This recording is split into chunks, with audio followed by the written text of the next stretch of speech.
You know what's patriarchal propaganda? The idea that women go on dates for free food. We can literally barely organize dinner dates with our friends. No woman is going on a date with a crusty man and sitting at dinner with him for 3 hours for a plate of $20 pasta.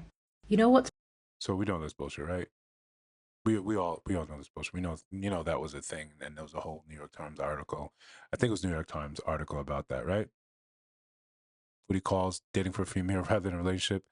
This was popularized a long time ago. This was something like 33% of women said, yeah, they do it. There was one woman that was famous for going an entire 2 weeks or a month for not buying groceries or buying groceries like a fractional amount of time because she would just go on dates, have food, take back, and line up the next thing. Or even some men were just simply paying for her groceries and she had no romantic interest in them.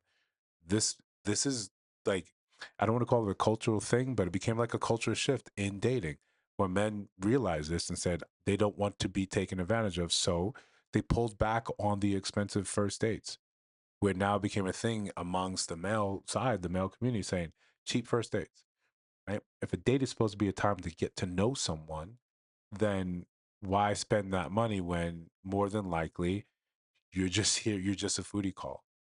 So men wising up, and then that's how we got the pendulum swung the other way, and women saying, "I'm not doing free dates. I'm not meeting for drinks. I'm not meeting for just coffee." The whole purpose of this video is to highlight that again. It's so easy to get online and bash men, right? And to make it seem as if there's a patriarchy, men need to do more, men need to step it up, and for a lot of these things, that's true.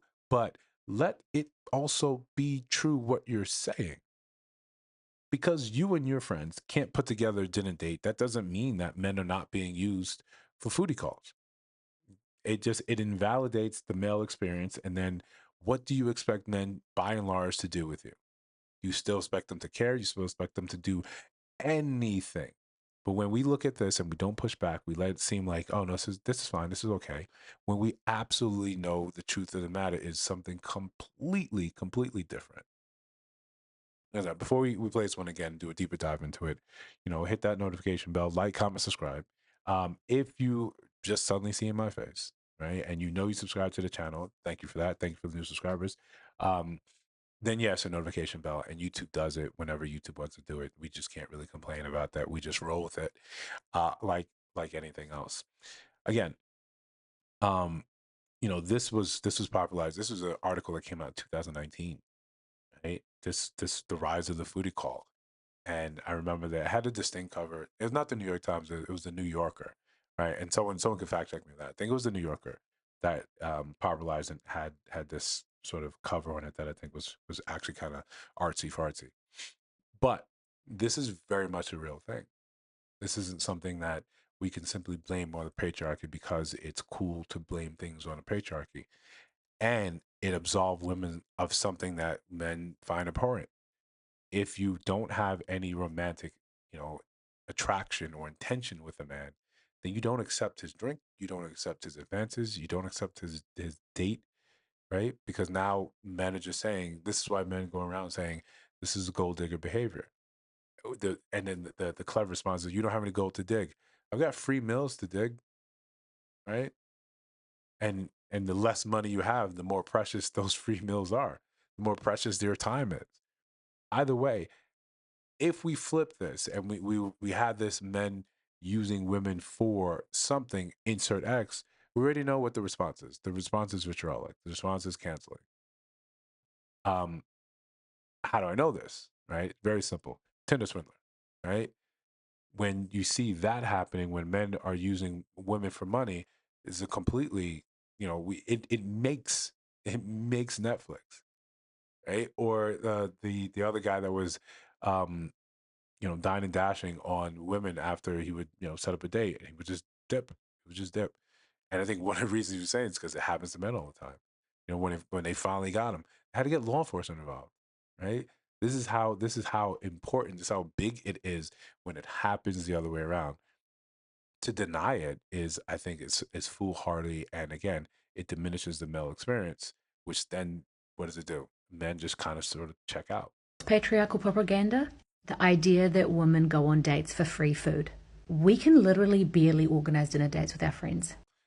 And we know this is not true. Women are absolutely fantastic at um, basically taking the entire social load of, between men and women, right? Of organizing events, of keeping track of important dates, specifically in relationships. They can organize dinner dates fine. The birthdays are always week long or month long events now. It's not an impossible task. It's not a hard ask. It's not a thing that's difficult, right? Or if these are hard asks, if these things are difficult, it's done with style and grace. It's done all the time.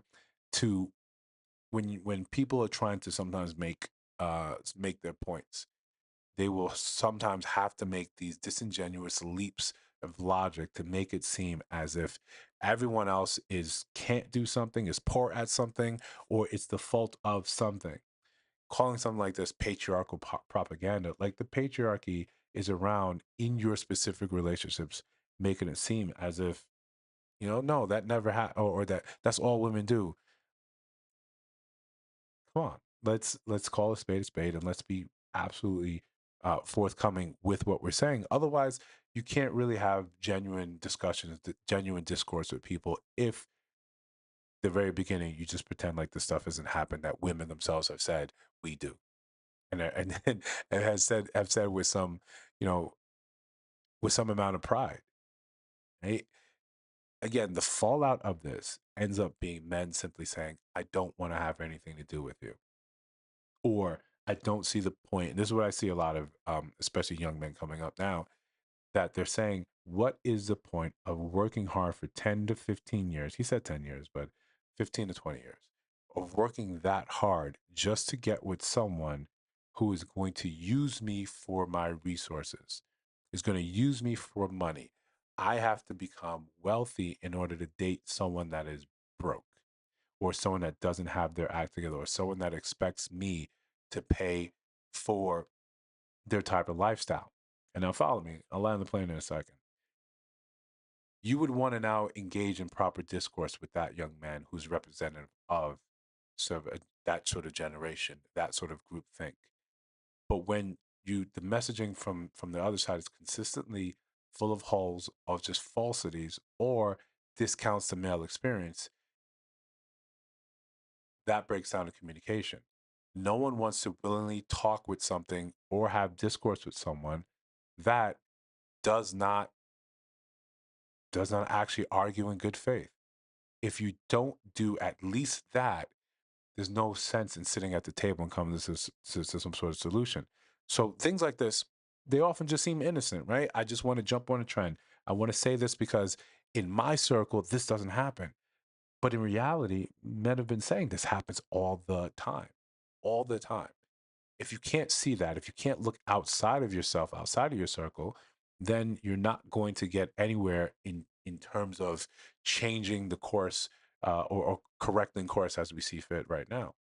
So if you think I missed something, you got something to add, let me know down in the comments. Join the conversation, tap in. If you see videos on your screen right now, they should be mine. If I'm doing everything right in terms of loading these videos, they should be mine. And if you listen to the sound of my voice now, outside of just enjoying the sound of my voice, you should probably subscribe so you can hear me, yap some more. I'll see you guys on the next one.